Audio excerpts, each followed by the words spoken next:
Bonsoir à tous et merci de nous rejoindre au flash de 16h sur Télé Tchad. Les artistes réunis sous l'Union nationale des organisations culturelles et artistiques du Tchad sont à l'école du savoir. Un atelier de validation de leur projet de plan d'action 2020-2021 a été ouvert à ce sujet. C'est le ministre du Développement touristique, de la culture et de l'artisanat, Patal Géo, qui a ouvert les travaux. Chose vue avec Innocent Kilayou.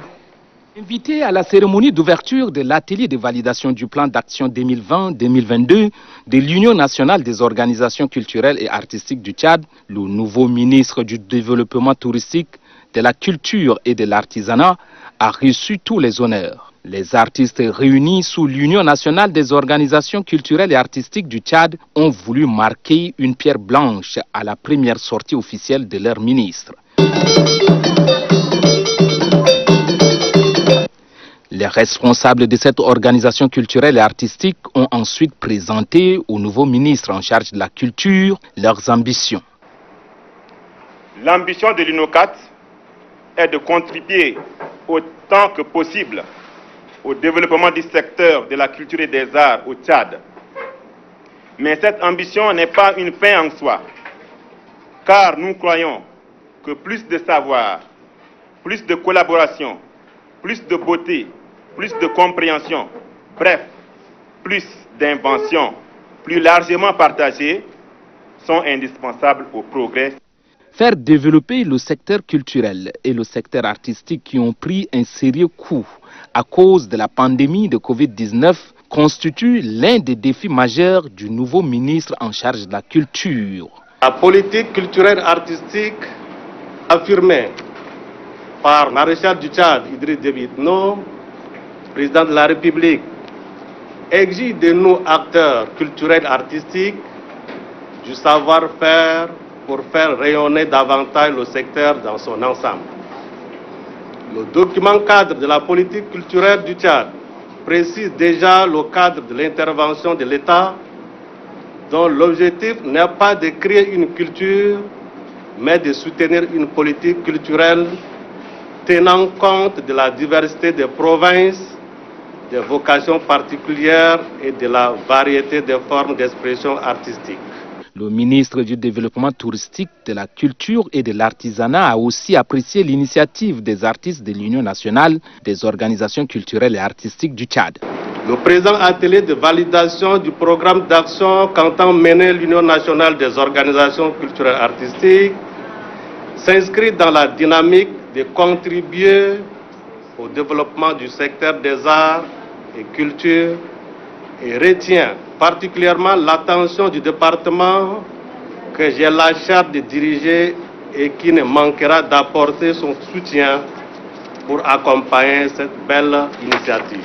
Le projet de validation du plan d'action des artistes de l'UNICAT permettra aux responsables de cette corporation de bien mener les actions des artistes dans une durée de 2 ans. Le plan d'action prévoit la formation, la réalisation des œuvres artistiques ainsi que les diffusions et les recherches de marché aux artistes du pays du Toumaï. Concours d'entrée à l'enseignement technique et professionnel. Le concours a été lancé ce matin au lycée technique commercial et au lycée d'enseignement technique et industriel. C'est le délégué général du gouvernement auprès de la commune de N'Djamena, Mahamat Zenaladiaya, qui a donné les coups d'envoi des travaux. Reportage Abdelaziz Oumar Assabala. Le concours d'entrée dans le cycle d'enseignement technique et professionnel est officiellement lancé par le délégué général du gouvernement auprès de la commune d'N'Djamena, Mohamed Al-Haj Yaya, au lycée technique commercial et au lycée d'enseignement technique et industriel.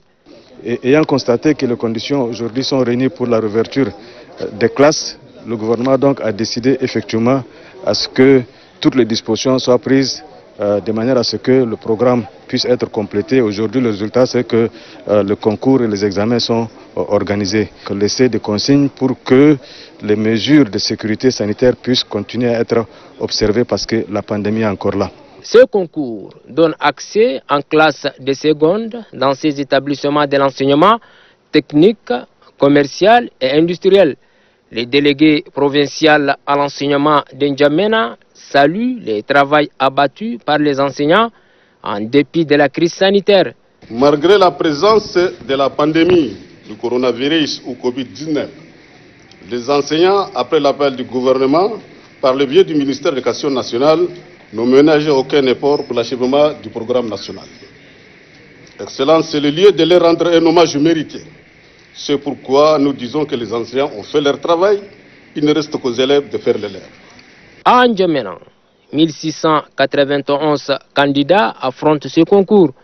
Pour l'ensemble du pays, ils sont au total 15 992. Lors de son séjour à Ngouri dans la province du Lac, les membres du bureau Bamina du MPS ont inauguré 3 forages d'eau au profit de la population de cette localité. Un geste qui, pour les baministres, vise à soulager un tant peu soit la souffrance de cette couche de la population qui ont de la peine à s'approvisionner en eau potable. La cérémonie d'inauguration de ces forages a vu la présence du gouverneur de la province du Lac, Abadi Saïr Fadoul. Précision avec Guillaume Bengueri. L'eau, cette source vitale, n'est pas accessible à toute la population tchadienne. Dans certaines localités du pays, pour s'en procurer est un véritable parcours du combattant. C'est le cas de la population d'Ngouri, dans le département de Ouaï. Pour inverser la tendance, les baministres mettent à la disposition de cette ville 3 forages d'eau. Une initiative pour pallier au manque des ouvrages hydrauliques et permettre ainsi aux concitoyens de s'approvisionner en eau potable. Selon le chef de mission Abakar Borgo, sa formation politique fait de l'amélioration des conditions de vie des populations sa priorité. Au nom de tous ses administrés, le préfet du département de Ouaï, Ahmad Dakou Yenemi, a exprimé toute sa gratitude aux donateurs. L'autorité départementale de poursuivre qu'un comité sera constitué pour la gestion de ces ouvrages hydrauliques et ceci pour le bien-être social. Voilà, et c'est la fin de ce flash d'information de 16h sur Télé Tchad. Mesdames et messieurs, merci de l'avoir suivi. Prochain rendez-vous, c'est parti de 20h avec Adam Abdelkader. D'ici là, portez-vous bien.